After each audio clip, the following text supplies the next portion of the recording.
Coachman here. A little exciting activity going on today. Got a little vehicle here that I think any insurance company would deem to be totaled.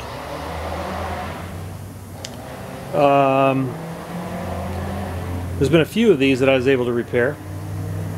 I am by no means a body man at all, but I have a desire to how do you put it, save a few bucks. I hate throwing things away that still have some use to them. What we have here is a 96 Toyota Camry, and it was hit pretty hard here on the right front. So we've got fender damage, we have front suspension damage, the wheel was all mashed in, the lights are smashed, the bumper cover's kind of boogered, we've got some inner structural damage here, and so what I'm going to do with this video is I'm going to show you that this car, even though the insurance company says it's totaled, can be fixed on the cheap. Like I said, I've done several of these. In fact, I did a van, a Chrysler minivan that was totaled twice. The insurance company totaled it twice, if you can believe that. It was wrecked once, they totaled it, I fixed it, and then we totaled it again, and I fixed it again, and finally the transmission gave out. So it's anyway. So stuff like this can be repaired. So this might take a little while as I source parts. So right now I'm looking at a strut, a fender. The frame rail itself, it appears to be straight. The engine shifted and smacked the frame rail, but that's because it's on rubber mounts, so the engine's actually not misplaced. The motor mounts are still in place. The shock tower itself looks to be fine. It's just the strut smashed. So yeah, I'm going to try to resurrect this thing, and as I get things apart and find damage, I will get back to you. So this will be a continuation video. Yeah.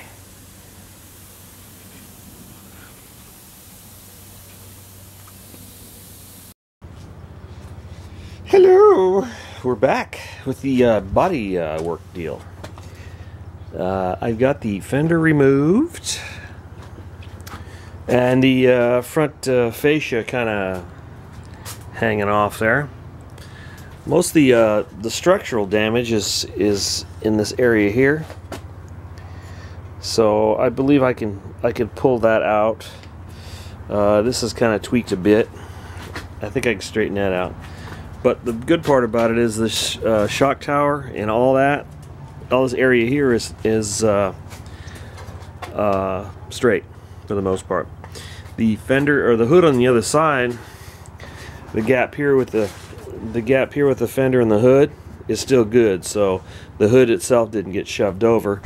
However, it did suffer a minor little tweak here. So we can bump that back into shape. I'm not looking for perfection. I'm looking to put the car back on the road and to be able to use it as a daily driver.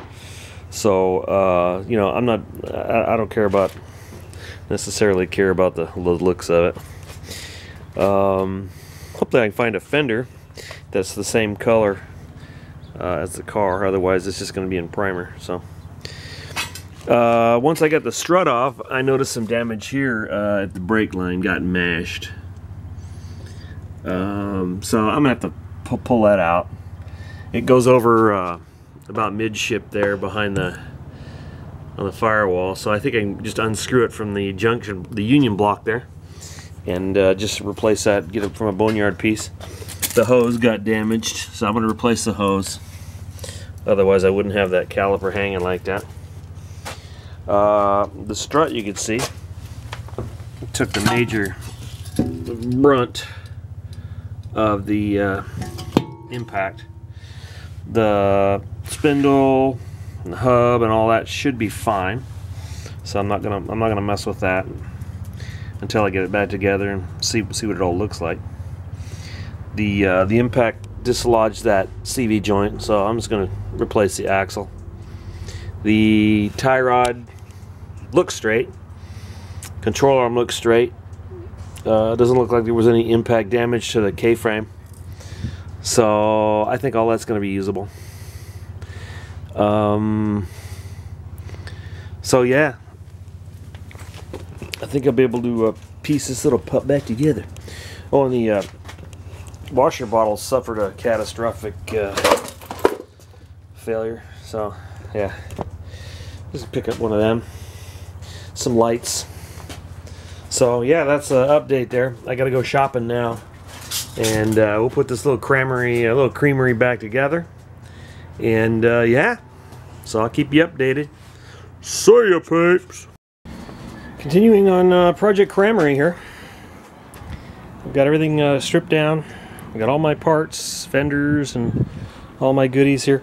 This piece here, this part of this inner fender structure here that got all mangled, I'm gonna go ahead and I got another piece in the boneyard there, so I'm gonna cut it at some point maybe, and somewhere around here splice it in. But this is too much to try to straighten out. It's all mangled. This is where the fender all mounts and the lights and everything, so I'm just gonna start out with some fresh material. The frame horn itself is fine, but that little structure corner there is all boogered.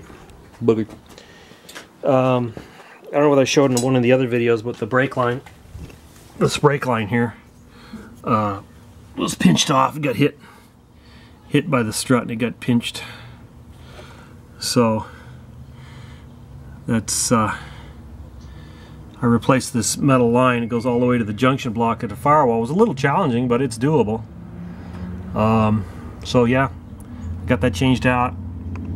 Got a good used hose there.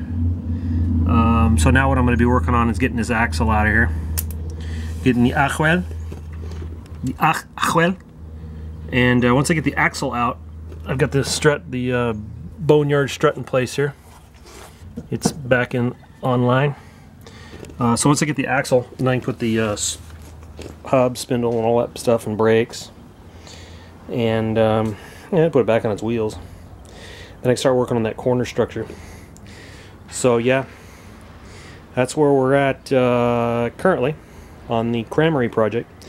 So I'll get back to you when I get that axle in, or maybe I'll show you how to do the axle. So yeah, I'll be right back. Bye-bye. Okay, we're back underneath the Camry, and we're going to be working on this axle. Now the passenger side, there's no clip or anything inside. It's held in place by this bracket here.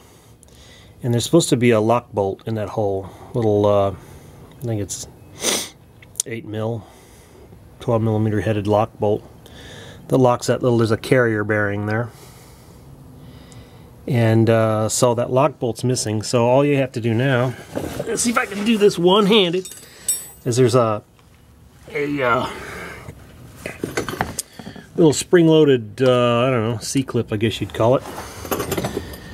And you want to get in there and squeeze that little bugger and release it. Like that.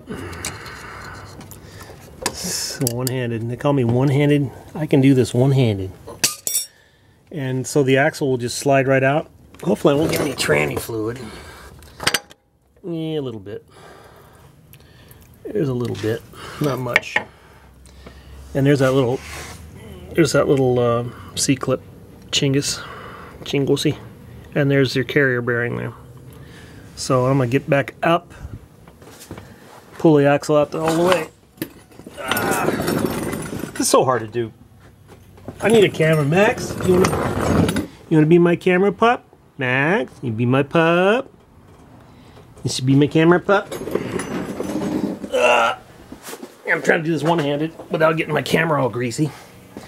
So I've got my little handle here, which keeps the camera clean.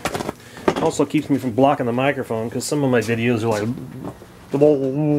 hi, how you doing? So that ain't no good.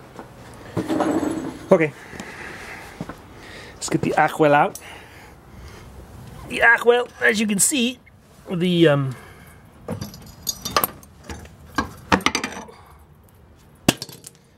hub came out, busted off. So we're just gonna put a new axle here. I got this axle from Track Motive.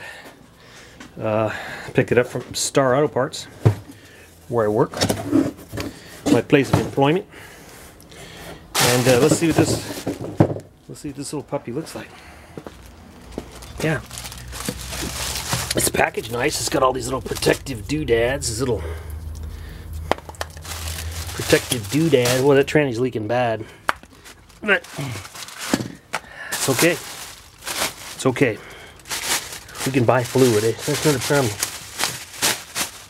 Man, this thing's packaged nice. There's our new bearing. All the little splines are protected by these little netting, plastic nylon netting dealy bobbers. It's got a new nut. New nut. Beautiful. The only thing it didn't come with is a cotter pin. What a rip-off. Okay. The only thing you have to change over is that little C-clip right here.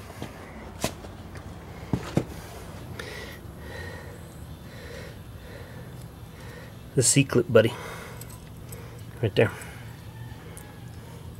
If I can get it off one-handed. I can't do it one-handed. Alright, I'll just have to come back. I'll be back shortly.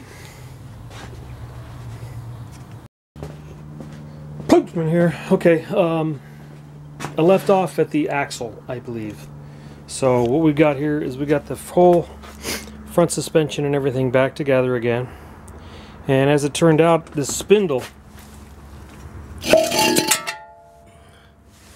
was bent somewhere in here. Because when I put it all back together, the spring actually made contact with the inner fender there. So I had to replace the spindle piece. I should have just grabbed that when I got the strut, but I figured that thing's big enough, it won't bend. But sure enough, it's bent somewhere in there. So yeah, you never really know what's bent until you start putting things back together and you realize, oh hey, this ain't right. So anyway, so I got that all put back together. Now I'm working on this inner fender structure piece here. And last night I was drilling out all the spot welds for this inner fender structure that I'm not going to use. There's a bottom piece here, and then this top piece here, there. So I think this piece here I'll be able to use a porta power and bend it up. It's only probably got to come up maybe ½ an inch or so. And then this corner will mate with this corner here. But I've spent this afternoon now cutting out all this bent structure in here. And the idea, what you want to do is you want to find the spot welds. So let's see if we can show this. I'll show up. Take and rub your finger over it. You can feel them and you can see them. There's a spot weld there. And let me get a better view. Spot weld there. Spot weld there, and then there's one up here in the corner. It's kind of hard to see, but if you look from the back side, you can see that spot weld there. So the idea is you want to, on this piece here, I didn't want to drill them through because I want to have something to weld to. So these I drilled completely through, and so what I'll do is I got to do some dolly work here because I had kind of, in the process of taking things apart, got kind of bent up, but I'll dolly this all back straight, hammer and dolly. And then what I'll do when I lay this back on here, then I'll just plug weld. I'll plug weld right to here, and then it'll fill these holes in, and it'll be just like new. So that's the idea right now. Is I'm working on getting rid of all this little strip here's got to come off.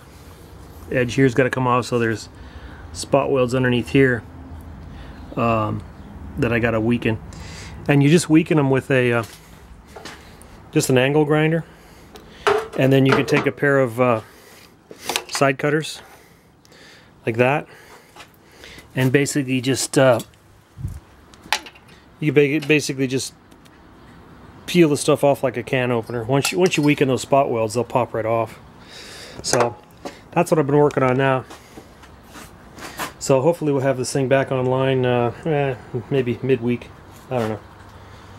I'm kind of working on it piecemeal. So, and bear in mind, I've never done anything like this before. I've never cut out panels and sections like this. So it's kind of fun, kind of a challenge. And yeah, what I'm going to end up doing here is, as you can see, this is wrinkled here, and it's straight from there on. So I got enough of this piece here that I'll probably just butt weld it or something. I'll probably butt weld it, and then this piece goes down to the frame. I'm not going to get into all that because I'll have to tear the radiator and air conditioning and everything. I don't want to do that, so I'm probably going to butt weld it here. There's real no structure there. It just holds fenders and stuff together. So I'll butt weld it here. Find the appropriate place to cut. Use that as a guide. This little pin here as a guide, and then cut that there. Butt weld it together. Should be cake. So yeah, you gotta have a few pieces of. You gotta have that grinder. You gotta have a MIG welder at least. But yeah, get out there in the garage. Get out there in the workshop. Start fixing some of this stuff, man. Don't just scrap it. Don't just scrap it. In fact, the car I got the parts from looked cherry. I don't know why they junked it, but there it is. All right. We'll see you for now, boy. Poochman here. Quality Poochman Production. I kind of jumped ahead of the game, the Camry project, because I just pushed for time and I couldn't spend a lot of time filming each thing I did. But anyway, it's basically how would you say it's it's back to pre-collision. It's restored to pre-collision. Check it out. Complete with faded fender, everything. Look at that. I found an exact match fender, faded paint, everything. Old light, matching old light. There you go. So this car was totaled and I fixed it. I just finished it and I'm fixing to take it out for a little spinski. And but you can see I replaced all that inner structure there. I didn't bother seam filling that. You know, whatever. I don't care. If you're back in the colder climates with snow and stuff like that, you'd want to plug all that up. But here's California. It's like, who cares? I'm not sure how long this car is going to last anyway. But anyway, there you go. And then I just put the seam right here when I replaced this section of the core support here, and I just took a piece of it and made a seam and then plug welded. So it's super solid. She's super solid. So yeah, I think I probably got about new axle. The only thing new I put in was an axle, and I haven't found a hubcap for it yet. The hubcap's kind of jacked. So, but I put a new axle in it. Everything else are junkyard parts. So yeah, so I was trying to throw some pictures. I think I took pictures of it before I started on it, and I'll throw a couple of them on this video so you can see what it looked like before I started. But yeah, wheels straight, everything's good, back to normal. I even reused the grill, the original grill. It broke in two pieces, but the emblem's still there, and I couldn't find one at the boneyard with the matching paint, so I just heck with it. The heck with it. So it looks like it did before it was crashed. I'm quite tickled with it myself, having never done anything like that before as far as the inner structure and all that. So yeah, I'm tickled with it. So yeah, get out there. Don't be scrapping this stuff, man. Throw it back together. It's still got some more. It's still got more life in it. There's more miles left in this car. It's a Camry. Come on, man. These things will go forever. So get out there, man. Buy yourself a wrecked car for 50 bucks. Spent a couple $300. I think that's what I spent on it. 300 bucks. Throw it back on the road. Come on, get it done. Pooch one out, and get out there in the garage and fix something, people. Get out there in the garage and fix it.